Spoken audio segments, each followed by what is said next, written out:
네, 이번에는 섹터를 한번 점검을 해볼 텐데요. 제가 앞서 우리나라 증시의 그 밸류 멀티플 추이를 좀 보여드렸을 때 거의 코로나 팬데믹 수준 이하 거의 근처까지 떨어졌거든요.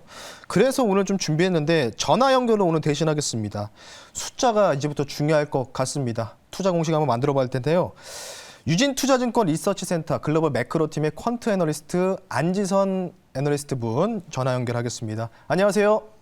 네, 안녕하세요. 네, 안녕하십니까. 오늘 좀 나오셔야 되는데 뭐 사정이 생기셔서 못 나오셔서 조금 아쉽네요. 네네, 코로나 확진자가 주변에 있어가지고. 네, 요즘 뭐 난리도 아닌 것 같습니다. 네. 그래서 오늘 조금 이제 중요한 질문들을 좀 5가지를 좀 제가 오늘 좀 말씀을 좀 드릴 텐데. 네네네. 최근에 이제 LG에너지 솔루션 상장 관련된 얘기를 좀 해봐야 될 것 같은데요. 네, 이게 맞습니다. 이제 사실은 수급을 많이 교란시키는 요인이 좀 작용을 하고 있고, 이 MSCI 관련 편입 관련된 부분에서 이 수급에 대한 이 교란 요인이 올해 상반기 끝날 때쯤 6월까지 좀 이어질 수 있다는 부분들이 있는데 이에 대한 증시에 대한 영향은 어떻게 생각하세요? 네. 저도 이제 6월까지는 좀 이 네. 수급 꼬임 현상이 지속될 걸로 보고 있는데요. 네. 일단 LG 에너지 솔루션이 초대형 IPO였기 때문에 네. 수급이 꼬이는 현상이 작년부터 전개가 되었습니다. 그리고 1월 27일 엔솔이 상장을 하면서 코스피는 급락세를 보였는데 외국인은 이날 전기전자 업종을 중심으로 약 1조 6천억 정도를 순매도를 했고 지수는 3%대 급락을 보였습니다. LG 에너지 솔루션 상장일을 맞이를 해서 기관은 쏠림 매수세를 보였고요. 이날 기관은 LG 에너지 솔루션을 약 3조 원 순매수를 했고 그리고 상장 당일날 LG 화학이랑 SK 이노베이션, 삼성 SDI는 적극적으로 매도를 보였거든요. LG 에너지 솔루션을 그리고 적극 매수를 했는데 이 상장 당일만 했을 때 LG 에너지 솔루션이 이날 약 10.2조 원 정도의 투자금을 확보를 했고 유가 증권 시장에서 시가총액 2위가 되었습니다. 코스피 추종 액티브 펀드들의 편입 수요가 아직 남아있고 그리고 코스피 200, MSCI 등 패시브 자금의 유입도 아직까지 이제 이벤트가 남아있거든요. 그래서 LG 에너지 솔루션 관련 이벤트들이 패시브 이벤트들이 아직 남아있어서 이 수급 고임 현상도 모든 이런 패시브 이벤트들이 마무리되는 시점에 좀 해결될 것으로 보고 있고요. 저도 6월까지는 좀 지켜봐야 되겠다라고 생각을 하고 있습니다. 근데 과거 사례를 봤을 때도 사실은 이제 대형 IPO, 분할 관련된 부분들이 이슈가 좀 되면서 그 수급의 교란 요인이 됐었고 앞서 우리 시청자분들 보셨겠지만은 이제 작년 3분기인 것 같아요. 2분기, 3분기 넘어올 때 카카오그룹주들, 뭐 카카오뱅크나 뭐 페이 쪽이 조금 이제 상장이 되면서 교란 요인이 되면서 시장이 좀 많이 떨어졌던 감이 좀 없지 않아 있었는데 결국은 이제 중요한 게 수급이 꼬여 있는 상황에서 우리가 믿을 거는 숫자, 밸류라고 좀 보고 있거든요. 실적에 대한 부분들인데 최근에 이제 뭐 작년 12월부터 이익 기대치가 조금 이제 하향 조정이 좀 되고 있다는 거는 지금 제가 알고 있는데 현재 2월 달에 이제 그 실적에 대한 눈높이 이게 지금 어느 정도까지 지금 그 진행이 되고 있는지 부탁드리겠습니다. 네. 말씀하신 대로 펀더멘털을 보는 게 좀 중요한 시점이 됐다고 판단이 되고 있는데요. 2021년 4분기 실적 시즌이 지금 진행 중이고요. 예상대로 4분기에 빅베스 효과랑 함께 코스피 순이익은 컨센서스를 19% 정도 하회하는 중입니다. 코스피 컨센서스가 있는 254개 기업 가운데 실적을 발표한 기업이 167개로 한 65%에 해당되는 수치고요. 이런 빅베스는 사실 4분기에 경험적으로 일반적인 수준 한 컨센서스를 20% 정도 하회하는 수준은 일반적인 수준으로 진행되고 있습니다. 4분기 실적이 이제 빅베스로 인해서 컨센서스를 하회하는 경우가 굉장히 많고요. 어닝 서프라이즈 비율도 뭐 1분기, 2분기, 3분기보다 지금 4분기가 굉장히 낮게 나오고 있습니다. 그렇지만 4분기 특성상 계절적인 요인이고요. 어닝 서프라이즈 비율이나 컨센서스 상회 비율이나 이런 것은 2022년 1분기부터는 개선될 가능성이 좀 커 보입니다. 이제부터는 2022년 1분기 실적이 조금 더 중요할 것으로 판단을 하고 있고요. 그래서 4분기 지금 나오고 있는 실적보다도 2022년의 컨센서스가 어떻게 되고 있는지를 좀 보는 게 중요하다고 생각을 하고 있습니다. 네, 결국은 이제 올해 1분기 실적이 어떤 식으로 개선될 건지 이 여부가 굉장히 중요하다 말씀해 주셨는데 네. 결국 실적을 괴롭히는 요인이 인플레이션이라고 좀 생각을 하고 있거든요. 뭐 시청자분들 많이 대들 얘기를 하실 것 같은데 네. 그러면 어쨌든 인플레이션 관련된 부분들이 이제 조기에 끝날 것 같지는 않고 이 부분들을 어느 정도 이겨낼 수 있는 뭐 성장할 수 있는 뭐 섹터나 업종은 어떤 것이 있을까요?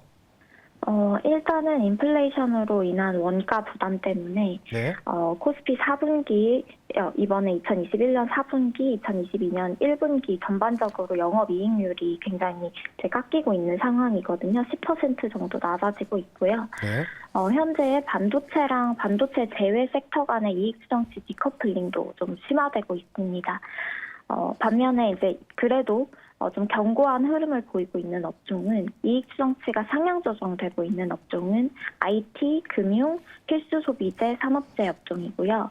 IT 업종에서는 반도체랑 IT 하드웨어, 금융 업종에서는 은행, 산업재 업종에서는 운송이랑 기계 업종이 EPS 추정치 상향 조정에 대한 기여도가 굉장히 높은 편입니다.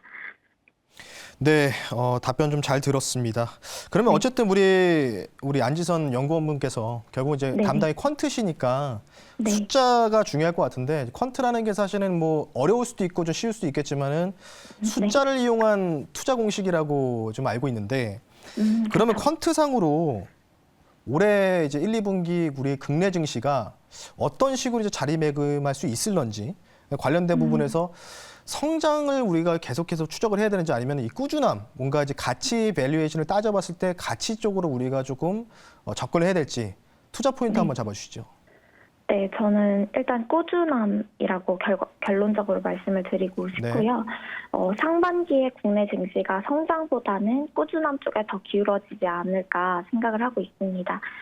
지금 미 연준의 매파적인 스탠스가 지속되고 있고 QT 논란이 있고 금리 인상 4회에서 5회까지 가능하다고 말을 하고 있고 이런 유동성 스퀴즈 환경에서는 그리고 이런 매크로적인 환경에서는 성장주에는 불리한 환경이 될 수밖에 없고요.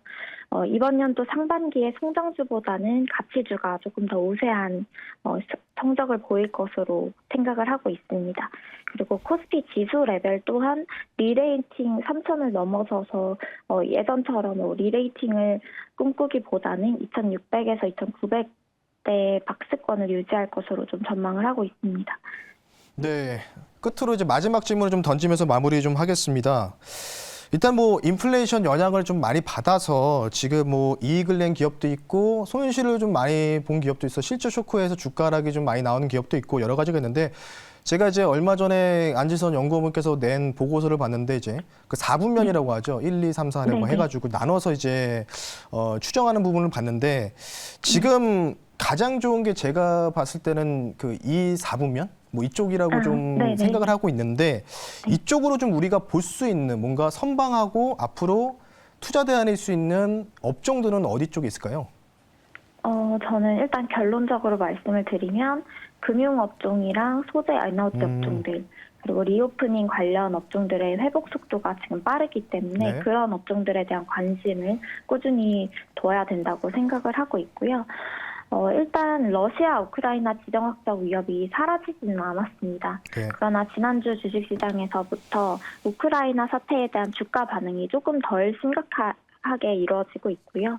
악재에 대한 내성이 생기기 시작한 것으로 보이고 있습니다. 그리고 1월 FOMC 회의 의사록 공개 후에는 3월에 50bp 전망이 좀 약해진 것으로 보이고 있습니다. 그래서 아직까지 매크로 지표들이 모두 다 불안정한 상황이기 때문에 주가 바닥을 확신하기는 어렵지만 급락세를 보일 것 같지는 않고요. 국내 증시 1월에 이어 2월도 저는 과매도 상태로 보이고 있기 때문에 너무 보수적인 입장보다는 반등시 주도 업종을 좀 찾는 것을 중요하게 생각하고 있습니다.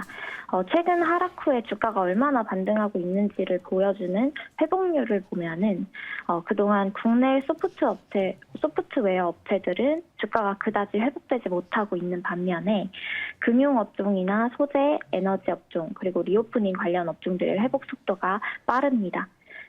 아까 드린 대로 이런 소재, 에너지 업종, 리오프닝 관련 업종들이 에 대한 관심이 꾸준히 필요하다고 생각을 하고 있고요. 소프트웨어나 건강관리 등의 고퍼주 업종들의 반등은 좀 힘이 강하지 않습니다. 그래서 성장주 접근 시점은 조금 늦추고 리오프닝이나 금리 민감 업종에 대한 접근이 필요해 보이고요. 특히 금리 인상기에서 제일 선방했던 은행 업종이나 보험 업종에 대한 관심이 꾸준히 필요해 보인다고 판단을 하고 있습니다.